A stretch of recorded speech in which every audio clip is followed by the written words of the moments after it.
अस्मद्गुरुभ्यो नमः। श्रीमते रामानुजाय नमः। आज 26वां पासुर है।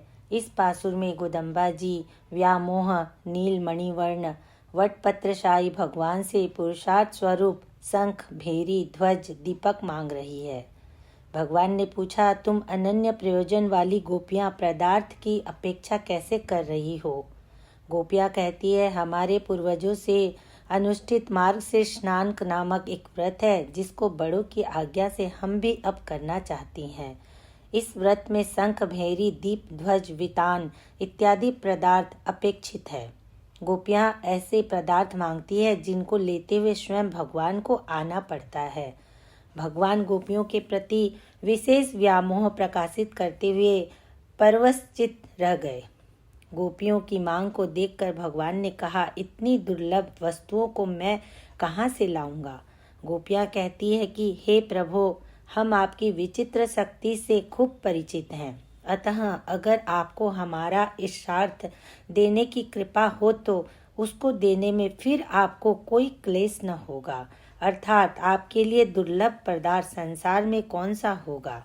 कृपा करें तो आप सब कुछ दे सकते हैं। भगवान की तरह आचार्य भी संसार में भटकते हुए दुख पाने वाले चेतनों के प्रति विशेष व्यामोह रखते हैं।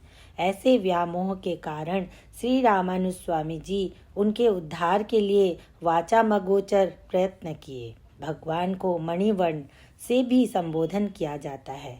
जैसे रत्न बेचने वाला निद्रा नहीं करते हुए बहुत प्रयास करता है, वैसे ही भगवान से मिलने के इच्छुक भक्त भी भगवान के विरह में निद्रा नहीं करते हैं और प्राप्ति के बाद नित्यानुभव करने के में निरत होकर निद्रा शून्य बनते हैं।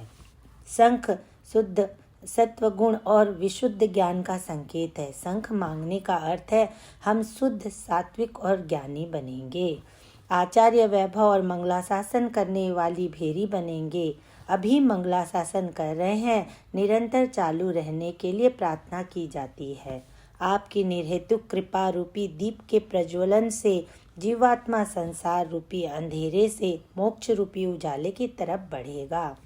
आचार्य आज्ञा पालन करते हुए रामानुज सिद्धांत के विजय ध्वज को फहराएंगे। वितान शब्द से गरुड़ जी की तरह सर्वदेश सर्वकाला व्यवस्था व्यापिनी सेवा करने वाला प्रिय सेवक होने की प्रार्थना की जाती है।